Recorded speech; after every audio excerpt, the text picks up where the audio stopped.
Bahaya mengatasnamakan Tuhan, padahal aslinya menyesatkan. Nah, kali ini kita bakal masuk ke dalam pelajaran ke-6. Kekuatan itu pasti dipunyai sama superhero, bener gak? Bener. Tapi kekuatan itu juga kita punya. Iya sih. Berarti kita superhero dong. Binatang ini juga menghujat Tuhan dan berperang melawan orang-orang kudus. Lalu binatang yang kedua yang menyerupai anak domba itu juga berbicara seperti naga. Lalu Jadi gambaran yang diberikan sepanjang masa-masa kegelapan kekristenan itu, orang kan juga tidak bisa baca kitab dengan bebas seperti mana sekarang, ya. Dia juga akan kehilangan kekuasaannya juga nantinya. Jadi kekuasaan yang kekal sebenarnya hanya ada bersama-sama dengan Tuhan. Iya, kita tahu bahwa ada nubuatan yang panjang kan, 2300 petang dan pagi, kemudian itu ada gambaran.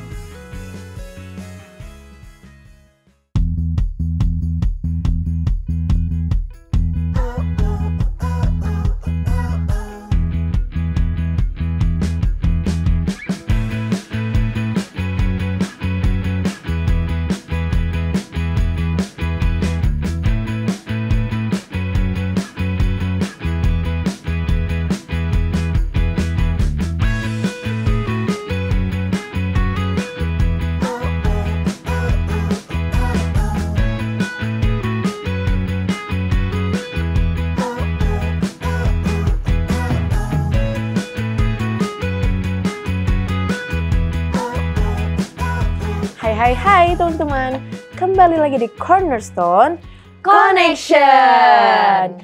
Kali ini kembali lagi bersama kami bertiga. Aku Felicia Kaligis dan dua temanku. aku Gavrila. Dan aku Annelies. Oke, kita bakalan bahas pelajaran ke-6.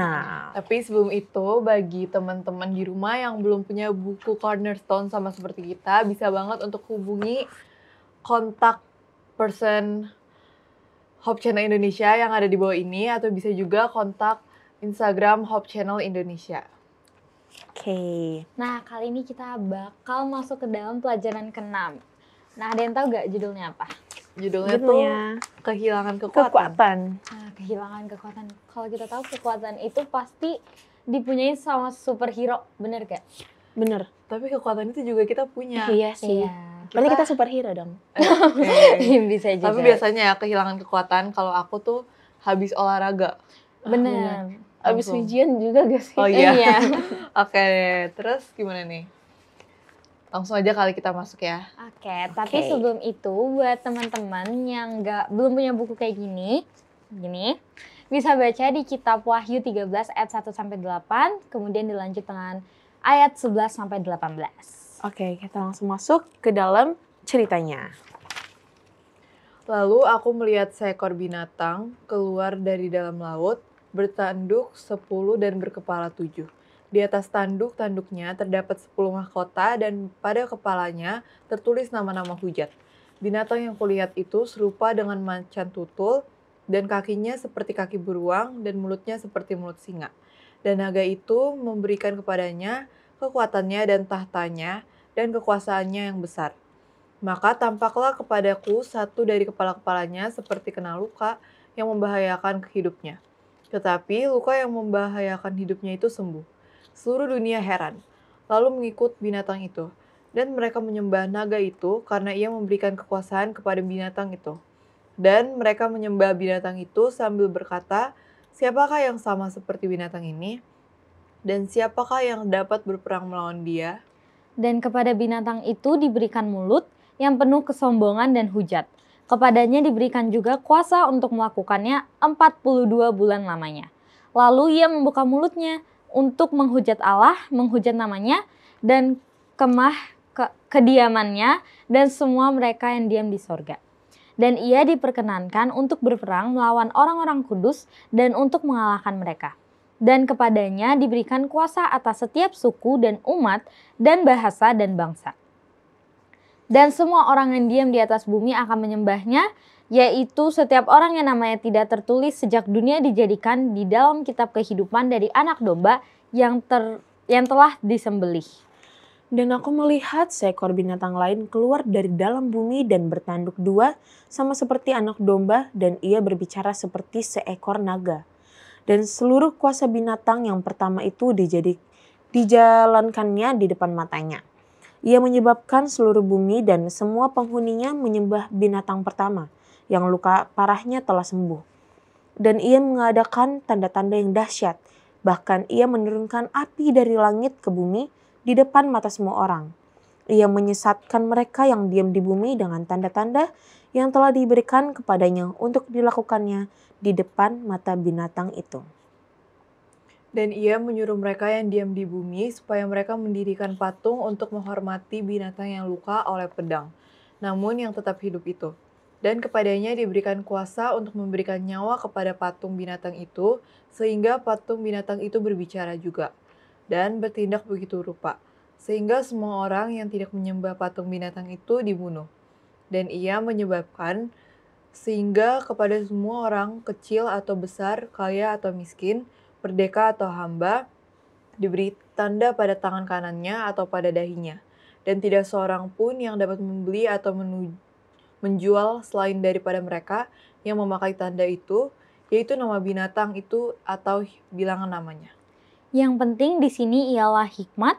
Barang siapa yang bijaksana, baiklah ia menghitung bilangan binatang itu, karena bilangan itu adalah bilangan seorang manusia, dan bilangannya ialah 666. Wow, dahsyat banget ya pembelajaran ke-6 ini ya. Iya, Dimana pembelajaran kita. berisi tentang munculnya dua binatang yang melambangkan kekuatan jahat. Yang satu keluar dari laut dan yang lainnya dari darat.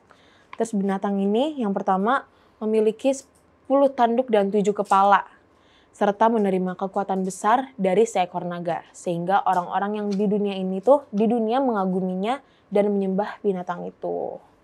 Kayak nggak bisa kebayang gitu ya, wujudnya tuh kayak udah serem banget ya kalau Iya. kita ingat-ingat gitu. Kalau kita udah bayangin. Iya, kalau misalnya kita bayangin gitu ya. Iya. Terus binatang ini juga menghujat Tuhan dan berperang melawan orang-orang kudus. Lalu binatang yang kedua yang menyerupai anak domba itu juga berbicara seperti naga. Lalu membuat orang-orang menyembah binatang pertama.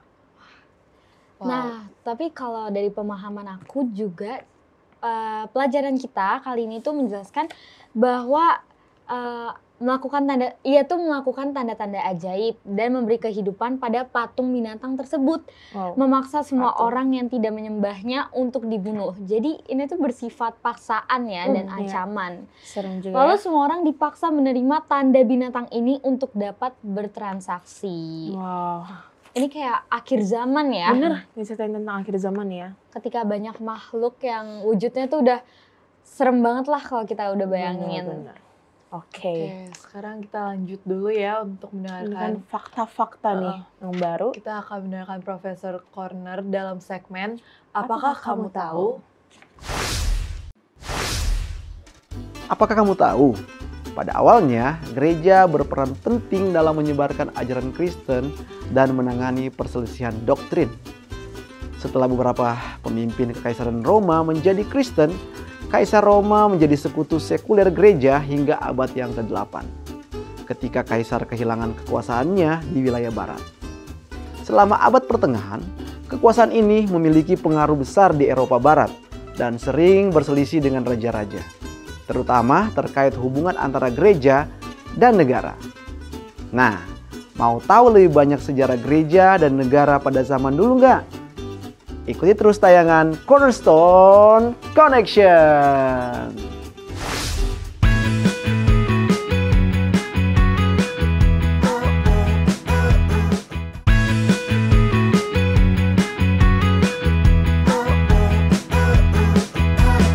Kembali lagi di Cornerstone Connection. Program ini hadir untuk membimbing kamu mempelajari Alkitab lebih dalam lagi. Bersama satu-satunya narasumber terkece kita, Pendeta Benny Tambunan. Shalom Pendeta.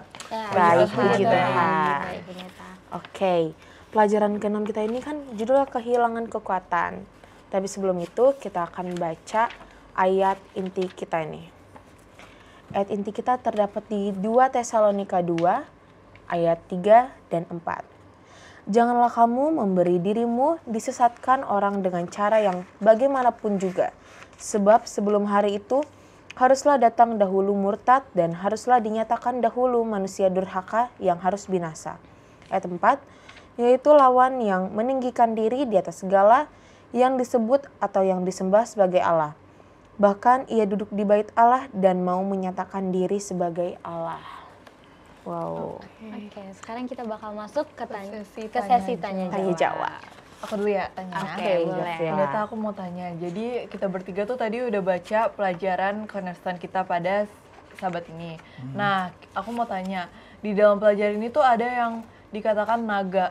Siapakah naga itu? Terus kayak naga ini bertarung, siapakah yang bertarung melawan naga dan apakah hasilnya? Iya, kita tahu bahwa pelajaran kita kali ini lebih banyak pada nubuatan. Secara khusus ini kan memberikan binatang-binatang, ya, binatang. Jadi lebih banyak kepada bentuk daripada negara-negara. Kan binatang itu simbol daripada negara banyak ya. Iya. Seperti kita di Indonesia burung Garuda gitu ya. Kemudian Singapura apa sih? Singa. Oh, Iya, benar-benar sih. Ya seperti itu gitu kan. Itu kan semuanya lambang-lambang satu kekuatan. Mungkin nggak ada kali yang memberikan lambang yang lemah ya. Negara apa ya? punya lambang binatang yang lemah? Kayaknya nggak ada deh. Nggak ada kayaknya. Pasti ya. negara maunya kuat. Iya, semua. mau dianggap Semuanya kuat. cari yang Gagah, kuat, kuat. ya. Nah pelajaran kita juga kan sekarang memberikan akan hal itu. Jadi sebenarnya mudah bagi kita untuk melihat ini apa sih gitu ya. Dan naga itu digambarkan dengan satu binatang yang memang besar, kuat ya. Kalau kita memberikan bahkan naga si ular tua langsung gitu ya, yaitu setan. Ya, jadi itu langsung disebutkan dengan demikian. Jadi kita tahu bahwa lambang daripada setan itu digambarkan dengan naga yang begitu kuat, yang begitu besar, yang bisa mengatur segala sesuatunya di dunia ini dalam lambang yang diberikan pelajaran kita. Oke. Oke, aku nih sekarang yang Iya. mau bertanya pendeta. Nah dari pelajaran yang udah kita baca tuh, kalau kita tahu tanda-tanda binatang yang udah kita pelajarin tuh serem-serem ya, karena itu Benar. berhubungan dengan nubuatan ya pendeta. Nah lalu bagaimana sih kita dapat menemukan hikmat untuk memahami mengenai tanda binatang sebagai remaja Kristiani pada zaman sekarang? Iya, kita tahu bahwa ada nubuatan yang panjang kan, 2300 petang dan pagi. Kemudian itu ada gambaran yang diberikan dalam bacaan kita, dalam pelajaran kita, yaitu dengan 40 itu yang berartikan pada 1260 hari yang digambarkan juga ada di sana, dan dimulai dengan 538 sampai 1798 itu ya, itu kan dikatakan itu masa-masa kegelapan kekristenan, sejarah gereja ya. Kalau kita baca sejarah gereja, maka sejarah gereja memberikan itu masa kegelapan kekristenan. Kenapa? Karena itu digambarkan dengan kekuatan yang luar biasa. Dalam pelajaran kita binatang itu gambarkan satu kekuatan yang luar biasa. Dia menguasai negara, menguasai agama. Jadi dua-duanya dia kuasai sehingga apapun dia bisa lakukan. Ya. Itu sebabnya kan kita beruntung di negara Indonesia dengan prinsip Pancasilanya gitu ya, bahwa ya udah agama itu tidak bisa masuk kepada satu pemerintahan kemudian semuanya harus satu gambar gitu ya, satu agama dan lain sebagainya. Tidak, kita mengakui semua banyak agama yang ada, yang penting salah satunya itu ketuhanan yang Maha Esa. Jadi gambaran yang diberikan sepanjang masa-masa kegelapan kekristenan itu, orang kan juga tidak bisa baca Alkitab dengan bebas seperti mana sekarang ya, nggak bisa beribadah dengan baik. Kalaupun kita mau beribadah, kita bisa beribadah tapi hanya satu arah saja.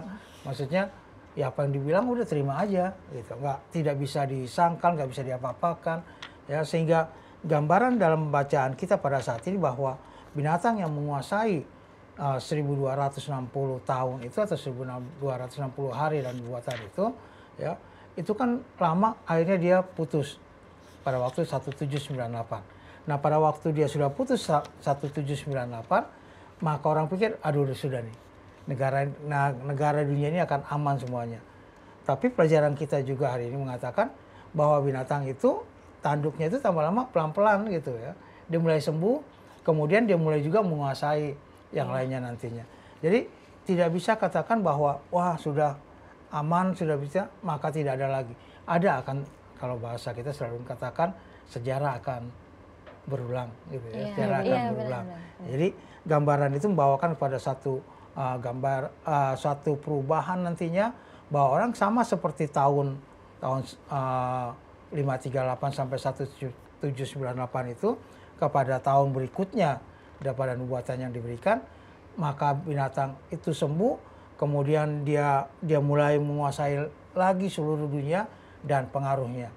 Yang paling menarik dalam bacaan kita ataupun dalam pelajaran kita pada saat ini, bahwa kekuasaan adidaya sekalipun itu tunduk, ya, tunduk mengikuti luka yang sudah sembuh dari binatang itu. Jadi dalam perjalanan sejarah ini itu akan terulang kembali, dan kembali diingatkan bahwa kalau itu terulang, maka kita harus siap-siap aja, bahwa kita tetap dalam iman kita, tetap dalam kesetiaan kita, ya, walau apapun nantinya kita bisa lebih setia dibandingkan orang-orang pada zaman-zaman itu. Gitu. Oke, Pak Pendeta, ini pertanyaan terakhir nih. Kalau misalnya pelajaran ke-6 ini kan kayak baik banget nih hubungannya. Dia berhubungan dengan agama, politik, negara. Terus di sini juga ada bilangan 666. Jadi pelajaran ini tuh apa yang bisa kita dapat Pak Pendeta sebagai remaja Kristen dan bisa kita aplikasikan di dalam hidup kita? Iya, yang pertama bahwa kita bisa tahu ada memang sejarah akhir daripada dunia ini. Sebelum kedatangan Tuhan sudah kasih tahu kepada kita pada saat ini loh sejarahnya. Bahwa ada pergolakan, ada satu gerakan lainnya yang coba untuk menggabungkan politik dengan negara. Bisa tahu gak sih politik dengan negara? Politik dengan negara. Maksudnya kepala pemerintahan dengan agama disatukan. Gitu, ya. Jadi dia lebih tinggi dibandingkan raja sekalipun, bahwa kepala agama ini mengatasi semuanya gitu, semuanya. Jadi itu akan berada, kemudian itu akan berkembang terus, dan kita harus tahu bahwa ini tanda-tanda akhir daripada sejarah dunia. Kalau itu akhir pada sejarah dunia, yang harus kita lakukan, ya kita harus lebih setia pada Tuhan. Sebenarnya itu negara Roma gak sih? Kayak Roma, itu kan kalau di Roma kan Roma kayak kekafiran pada waktu itu 1260 itu sering digambarkan, kan ya, Katolik, dan itu akan muncul kembali, dan bagaimana lainnya yang digambarkan dalam hal-hal seperti ini. Jadi kita tidak merasakan bahwa ini begini dan sebagainya. Yang penting kita setia aja sama Tuhan. Kan nggak ada orang tiba-tiba setia. Wah, enggak. Semuanya perlahan, imannya perlahan, pencobaan kita juga perlahan, ya. Tapi yang pasti pencobaan pada kita tidak melebihi daripada kekuatan kita. Oke, terima kasih Pak Pendeta sudah menjawab pertanyaan kami. Oke, saat ini tanpa berlama-lama lagi, kita akan masuk ke dalam segmen Apa Pendapatmu?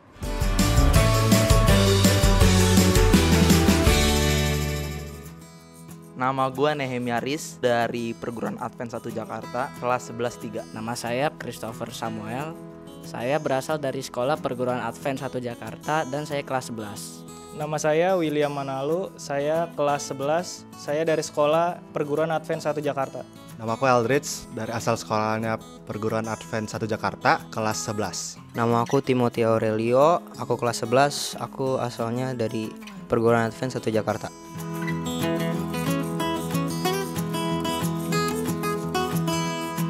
Pertama itu pasti Jokowi sebagai Presiden Indonesia. Kedua itu adalah Sri Mulyani sebagai Menteri Keuangan. Yang ketiga itu ada Nadiem Makarim sebagai Menteri Pendidikan. Yang keempat ada Haritanu sebagai CEO MNC. Yang kelima itu ada Raffi Ahmad sebagai artis. Nomor 6 ada Agnes Monica, dan yang terakhir ada Jerome Pauline sebagai artis. Kalau menurut saya, yang pertama ada Pak Jokowi sebagai Pak Presiden Indonesia. Yang kedua ada Sri Mulyani sebagai Menteri Keuangan. Lalu yang ketiga ada Nadiem Makarim sebagai Menteri Pendidikan. Yang keempat ada Heri Tano Sudibjo sebagai CEO MNC. Lalu yang kelima ada Raffi Ahmad sebagai artis dan pengusaha. Keenam ada Jerome Pauline sebagai artis dan influencer. Lalu yang ketujuh ada Agnes Monica sebagai penyanyi. Yang pertama menurut saya Jokowi sebagai Presiden Indonesia, yang kedua Sri Mulyani sebagai Menteri Keuangan, yang ketiga Nadiem Makarim sebagai Menteri Pendidikan, yang keempat Haritano sebagai CEO MNC, yang kelima Raffi Ahmad sebagai artis dan pengusaha, yang keenam Agnes Monica sebagai penyanyi, yang ketujuh Jerome Pauline sebagai artis dan influencer. Kalau menurut aku sih yang paling pilihan pertama itu ada Jokowi Presiden Indonesia. Lalu yang kedua itu Sri Mulyani Menteri Keuangan. Terus yang ketiga itu ada Nadiem Makarim sebagai Menteri Pendidikan. Lalu selanjutnya ada Haritano Sudibjo CEO MNC. Lalu berikutnya ada Raffi Ahmad sebagai artis dan pengusaha. Lalu berikutnya ada Agnes Monica sebagai penyanyi, dan yang terakhir Jerome Pauline artis dan influencer. Menurut aku Jokowi itu urutan pertama. Yang kedua adalah Menteri Keuangan yaitu Sri Mulyani. Yang ketiga adalah Nadiem Makarim yaitu Menteri Pendidikan. Yang keempat adalah CEO MNC yaitu Heri Tano Sudibjo. Yang kelima adalah Raffi Ahmad yaitu artis dan pengusaha. Yang keenam adalah Jerome Pauline. Dan yang ketujuh adalah Agnes Monica.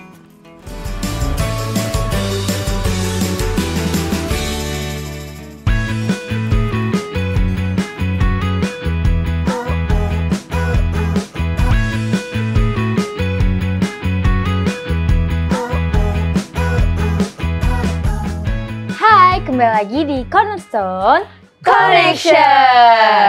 Wah, kita tadi udah denger ya pendapat dari teman-teman kita. Benar. Itu bagus-bagus ya. Sekarang apa nih pendapat kita? Sama gak ya sama jawaban kita? Oke, coba kita tes chemistry. Ya, benar. Coba. Oke, coba. Yang paling penting ya. Yang paling berkuasa. Yang paling berkuasa. 3, 2, 1. Presiden Indonesia. Iya. Bener kan? Presiden kalau dibandingin sama yang lain tuh kayak ya udah yang mereka yang berkuasa di negara ya sih. Pasti presiden karena dia memimpin negara kita. Benar. Oke. Kita udah kasih pendapat kita, sekarang sudah waktunya kita mendengarkan kesimpulan yang akan diberikan oleh pendeta. Ya, kesimpulan pelajaran kita yang kami kehilangan kekuasaan memberikan kepada kita gambaran bahwa dulu sudah ada kejadian yang memang sudah dibuatkan, satu kekuasaan yang memerintah dari 538 sampai 1798 yang seringkali sejarah kekristenan mengatakan itu masa kegelapan kekristenan. Di akhir daripada 1798 inilah timbul reformator-reformator pada waktu itu yang membuat pergerakan itu begitu cepat hingga hilang kekuasaan daripada yang 1260 tahun tersebut. Di akhir daripada pergerakan reformator ini, kemudian sepertinya ini akan berlalu. Tidak akan muncul lagi. Tapi disebutkan dalam pelajaran kita, dia akan muncul kembali. Muncul kembali dengan kekuasaan menyatukan politik dengan agama dan lain sebagainya yang coba dipaksakan untuk kita boleh mengikuti dengan satu prinsip agama yang dimiliki, tapi pelajaran kita katakan dia juga akan kehilangan kekuasaannya juga nantinya. Jadi kekuasaan yang kekal sebenarnya hanya ada bersama-sama dengan Tuhan. Allah lah penguasa kekal bumi kita ini, bahkan seluruh alam semesta ini. Jadi jangan pernah tinggalkan Allah dalam kehidupan kita, karena dialah kekuatan, dialah penguasa, dialah segala-galanya. Dia tidak akan pernah kehilangan kekuatannya, tidak akan pernah kehilangan kuasanya selama dia ada dan sampai selama-lamanya. Amin. Terima kasih Pak Pendeta. Terima kasih Pak Pendeta. Semoga dapat menguatkan iman rohani kita serta Benar. teman-teman Cornerstone yang mendengarkan. Amin. Baiklah pendeta, sekarang kami akan meminta pendeta untuk mendoakan kami serta teman-teman Cornerstone yang menyaksikan tayangan Cornerstone kita pada saat ini. Baik, kita berdoa. Maha besar Tuhan Bapa dan Kali kami yang bertahta dalam surga, kami bersyukur atas firman Tuhan yang mengingatkan bagi kami bahwa ada kejadian yang lalu dan nubuatan itu juga akan kembali jadi pada masa yang akan datang. Bahwa tidak ada kekuasaan yang kekal di bumi ini, kekuasaan yang kekal hanya ada bersama-sama dengan Engkau. Kiranya Tuhan boleh menuntun semua orang-orang muda dimanapun mereka berada, memberkati, melindungi mereka, menjauhkan dari hal-hal yang tidak baik. Yang bersekolah dan berkuliah, Tuhan berikan kepintaran, hikmat, akal budi untuk mengejar cita-cita mereka. Yang dalam pekerjaan ataupun melakukan hal lainnya, Tuhan memberkati. Dan yang sakit, Tuhan berikan kesembuhan. Ampuni segala dosa dan kesalahan kami. Kami berdoa dalam nama Putra-Mu Yesus Kristus, Tuhan dan Juru Selamat kami. Amin. Amin. Baik teman-teman, selesailah sudah pelajaran ke-6 kita. Semoga teman-teman yang di rumah bisa memahami dari pelajaran ini dan bisa lebih mengerti bahwa Tuhan adalah segala-galanya untuk kehidupan kita masing-masing. Sampai ketemu teman-teman yang selalu setia mencari dan belajar firman Tuhan bersama Cornerstone Connection.